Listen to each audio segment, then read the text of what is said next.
근데 이게 정면에서 보면 흉터처럼 보여요. 대부분 피부의 흉터라고 생각하신단 말이죠. 그러니까 잘라달라는 얘기를 되게 많이 하세요. 그게 자른다고 해결될 게 아닌데 그 피부의 흉 그 자체가 문제가 아니라 요거만 탁 끊어주면 완전히 좋아집니다. 성형외과 전문의 김종규입니다. 쌍꺼풀 절개로 하고 나서 생긴 흉터, 이거에 대해서 스트레스 받으시는 분들이 되게 많으시고 흉터 개선을 목적으로 수술하려는 분을 많이 만나게 되거든요. 오늘은 쌍꺼풀 흉터 파헤치기 주제를 가지고 말씀을 드려보겠습니다. 흉터라는 거는 말 그대로 피부에 생기는 거잖아요. 쌍꺼풀도 흉터라고 했을 때는 피부 쪽에서 수술을 해서 개선하려고 하거든요. 쌍꺼풀 흉터는 피부 흉터인 경우는 잘 없습니다. 이유를 몇 가지 나눠서 설명해 드리겠습니다. 이제 눈꺼풀의 구조를 좀 간단하게 알아야 되니까 크게 봐서는 세 층으로 나눠져 있다고 생각하시면 됩니다. 쌍꺼풀을 만든다라고 설명했을 때 근육은 제일 바닥층에 있는 상안건거근, 눈꺼풀 올린근을 말하는 거고, 중간에 끼어 있는 근육은 눈을 뜨는 근육이 아니라 눈을 감는 근육입니다. 이렇게 찡그리면 주름 가는 근육 있잖아요. 눈꺼풀 전체 부피의 상당 부분을 알륜근이 차지하고 있다고 생각하시면 돼요. 요 중간에 알륜근이 아닌 피부랑 바닥에 있는 상안건거근을 연결하는 게 쌍꺼풀 수술이 됩니다. 이 연결이 좀 더 단단하고 안 풀어지게 하려면 거리가 줄어들어야 돼요. 거리가 멀면 쌍꺼풀이 잘 풀어집니다. 절개라고 하더라도 이 거리를 줄일 수 있는 방법이 두 가지인데, 첫 번째는 수술을 한다는 거는 뭔가 실을 묶어서 고정하는 거거든요. 피부랑 바닥을 끌어당겨서 묶어주는 거죠. 뭔가 이렇게 두께가 있는 조직인데 제일 앞에 있는 거랑 바닥이랑 이렇게 묶는다고 생각해 보세요. 어떻게 되겠는가? 당연히 찝혀 보이겠죠? 함몰이 생깁니다. 근데 쌍꺼풀은 강해. 요거를 우리가 이제 스태틱 쌍꺼풀, 주로 옛날에 하던 방식, 요즘도 합니다. 이거 말고 다이나믹 쌍꺼풀은 어떻게 하는 것이냐? 피부랑 이 바닥에 있는 근육을 직접 연결해 주는 게 아니라 알륜근이 껴 있다고 했죠. 그 알륜근하고 이 상안건거근하고 묶어주는 거예요. 피부야 이 알륜근하고 연결이 돼 있으니까 이 연결했을 때 힘이 간접적으로 피부까지 전달이 됩니다. 이해가 가요?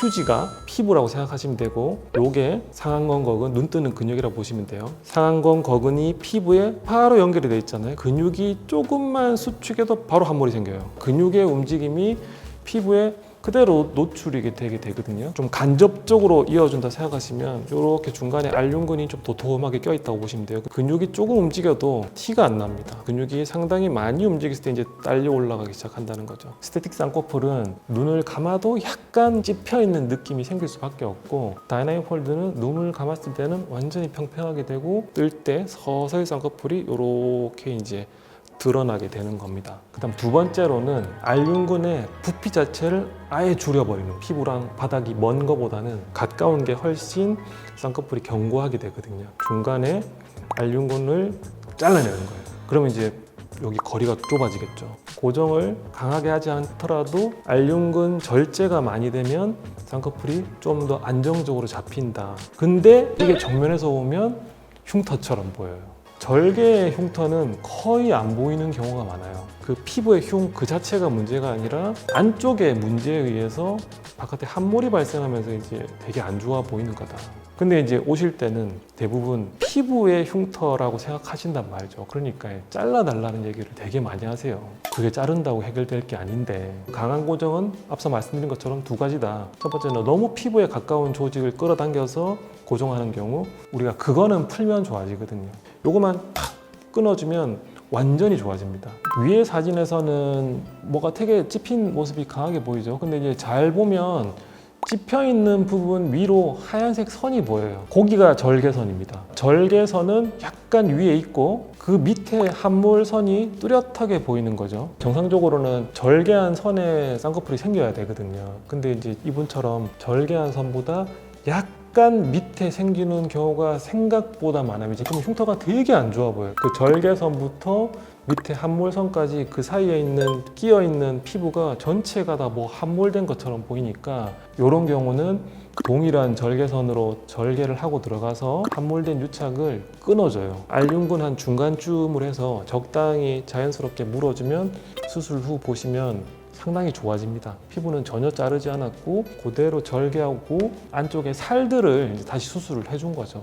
쌍꺼풀을 다시 잡아줘야 된다 그러면 대부분 다 의아해하시죠. 아니 흉터가 이렇게 심한데 쌍꺼풀 탈취하는 게 무슨 말이냐. 설명을 드린 것처럼 쌍꺼풀만 잘 풀고 새로 느슨하게 잡아주면 됩니다. 두 번째는 알륜근을 과절제했을 때 절제가 된 조직을 다시 되돌릴 길은 없거든요. 웅덩이가 생긴 거랑 마찬가지이기 때문에 그걸 우리가 채울 길이 없어요. 거기다 지방 이식하면 되지 않느냐? 여기는 지방 이식 되는 데가 아닙니다. 이 두 가지 경우가 많습니다. 근데 실제로는 혼재되어 있는 경우가 많아요. 왼쪽 같은 경우에는 눈 감았을 때 흉터가 비교적 이제 다이나믹에 가깝죠. 근데 이제 오른쪽은 약간 찝혀 있죠. 수술은 기존 쌍꺼풀을 풀고 다이나믹 폴드 가깝게 잡는 방식으로 했어요. 한 달밖에 안 됐지만 왼쪽은 완전히 평평해졌고 오른쪽도 상당히 좋아졌죠. 근데 여전히 왼쪽처럼 오른쪽이 평평하진 않습니다. 저런 경우는 혼재되어 있는 거죠. 우리가 해결할 수 있는 거는 고정이 너무 피부 쪽 가깝게 됐을 때 그거는 풀어줄 수 있거든요. 근데 이제 제거된 조직은 다시 돌리는 게 좀 어렵다. 이거를 그러면 무조건 제거를 하면 안 되는 거냐? 그게 절대 아닙니다. 피부랑 이 상안 건근근 간의 거리가 적당해야 좋아요. 가까우면 흉터가 함몰이 생기는 거고 멀게 되면 굉장히 잘 풀어집니다. 두께 조절을 의사가 하는 게 맞다라고 표현하고 싶습니다. 피부를 잘라내는 방식이 유리한 경우가 있습니다. 알륜근이 과절제가 돼서 웅덩이처럼 이렇게 들어간 경우 있죠. 그냥 그렇게 살아야 되냐? 그게 아니라 조직이 없어진 요 부분의 피부를 잘라버리는 거예요. 위아래 끌어당겨 버리면 함몰이 다 메워지게 됩니다. 그러면 이제 다 할 수 있느냐? 근육을 그렇게 과하게 잘라내는 수술 방식을 채택했다고 했을 때 피부라고 남아나겠느냐? 흉터를 해결하려면 피부를 잘라주는 수밖에 없는데 실제 피부는 여유가 없다. 근데 이제 피부 같은 경우에는 잘라냈을 때 복구할 방법이 당연히 없기 때문에 신중하게 선택할 수밖에 없습니다. 뭐 흉터가 뭐 두껍지가 않잖아요. 뭐 1, 2mm 정도? 그 정도 잘라내는 게 뭐 난 꼭 해보고 싶다 그러면 하는 거는 상관없는데 이게 문제가 있는 경우도 있어요. 이렇게 막 벌어지려고 하는 조직을 우리가 억지로 끌어당겨가지고 깨맨다고 생각해 보세요. 흉터 입장에서는 자기가 계속 터지려고 하니까 계속 몸집을 키워요. 안 터지려고. 그게 우리가 이제 비후성 반응이라고 부르고 너무 과절제를 하게 되면 흉터가 오히려 안 좋아집니다. 그래서 흉터가 안 좋아서 흉터를 잘라내고 봉합을 했는데 흉터가 더 안 좋아져. 또 잘라내고 또 봉합하면 이게 또 장력이 많이 걸리기 때문에 또 안 좋아져요. 이건 뭐 피부 흉터죠. 흉터 자체를 안 좋게 만들 수 있습니다. 설명드린 게 되게 많잖아요. 흉터 때문에 고민이다. 그러면 경험 많은 의사가 아주 면밀하게 대면 진료를 하고 봐야만 이걸 뭘 해야지 개선 가능할지 알 수 있단 말이죠. 그러니까 무작정 피부를 잘라내자고 하는 병원은 조금 피하는 게 낫지 않겠나라는 게 오늘의 결론이지 아닌가 싶습니다.